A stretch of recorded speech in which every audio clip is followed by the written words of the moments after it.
Some big news coming in. Sources now suggest that the Chinese troops have moved back at least 1.5 kilometers from the patrol points 14, 15 and 17A at Galwan region. Verification process is currently underway using UAVs and satellite imagery. Indian side to move back equal distance post the verification. Neither side to approach patrol points to avoid repeat of June 15th incident given low trust levels. Commanders to devise mechanism for patrolling up to patrol points along the line of actual control there. Here's a big information coming in. Gaurav Sawant joining us for more details on this. Gaurav, Chinese troops now move back at least 1.5 kilometers from patrol points 14, 15 and 17A at the Galwan region, and now verification process is underway there using the UAVs and satellite imagery. Take us through the details on ground. Indian troops too, have they moved back? So the Indian troops will move back post-verification is what we are being told, but just now the process of verification, Nabila, is currently underway. So what is happening on ground right now is India patrols up to these certain points that have been decided by the China study group. So in Galwan, patrol point 14, then Hot Springs and Gogra, patrol point 15 and 17 Alpha. These are 3 points where there were Chinese transgressions. Now the Chinese have moved back from these patrol points to about 1.5 kilometers to 2 kilometers is what ultimately they moved back to. Once India verifies this using unmanned aerial vehicles and satellite imagery, it will be technology that will be used for verification. Subsequently, India will also move back. Remember, India also does not hold these areas at the line of actual control. We go up to these points, touch these patrol points and then come back. So, but for the foreseeable future, what sources tell India today is that neither the Chinese nor the Indians will go up to their perceived line of actual control because of what happened on 15th of June where we lost 20 Braves. The Chinese have also lost a very high number. And the commanders on ground will then devise a mechanism. So the aim is to prevent loss of life of frontline soldiers at the line of actual control. So yes, there is a pullback that is visible from the Chinese side, and not a pullback as some seem to argue till a point where the Chinese had come in.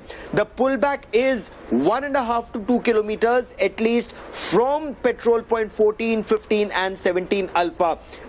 We still need more clarity about what is happening at Pengong So, where there is some movement back from the Chinese, but so far not beyond finger 8. So that is where that remains a big bone of contention, Nabila, between India and China. Right, Gaurav, we do know that India has buckled up. They're quite stern in their stance. We see the army as well as the Air Force there vigilant, patrolling there done quite adequately around the area with all the machinery right in place. We can't take China face value. That's the decision that the Indian Army has already taken, considering China has never lived up to their side of the bargain here. And here we hear that sources tell us that 1.5 kilometers that they have stepped back, but yet until proper verification, India can't let its guard down.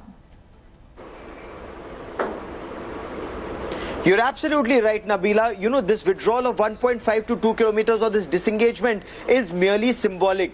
Till the time those Chinese divisions that have come in this area, they withdraw to their peacetime location.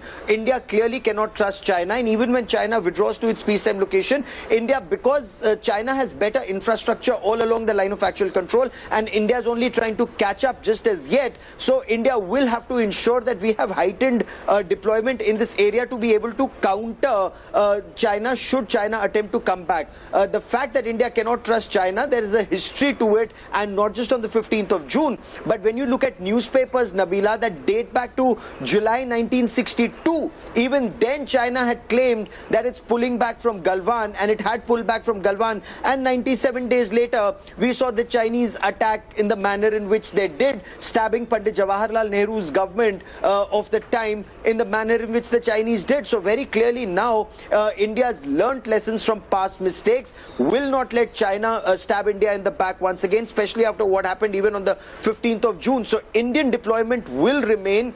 Also that bone of contention at Pangong Tso. Remember 1962 war, India was defending our borders at Sirijap, which is where Chinese have a major location now. Chinese have to go back beyond Finger 8. That still is not happening, or at least it is not visible on ground just as yet. So that remains a big bone of contention between India and China even now, Nabila. Right. Gaurav, thank you very much for joining us with those details. It appears that the talks between the two sides have shown positive results, but nonetheless, until thorough investigation, verification on ground, we can't go by face value. There's a huge trust deficit that currently India holds with China. Here we believe that 1.5 kilometers disengagement has happened on ground. We're going to bring you more details in a bit. Hello everyone, this is Rahul Kamal here. Hope you enjoyed this video. For the latest news and analysis, like and subscribe the India Today YouTube channel and don't forget to press the bell icon to stay updated.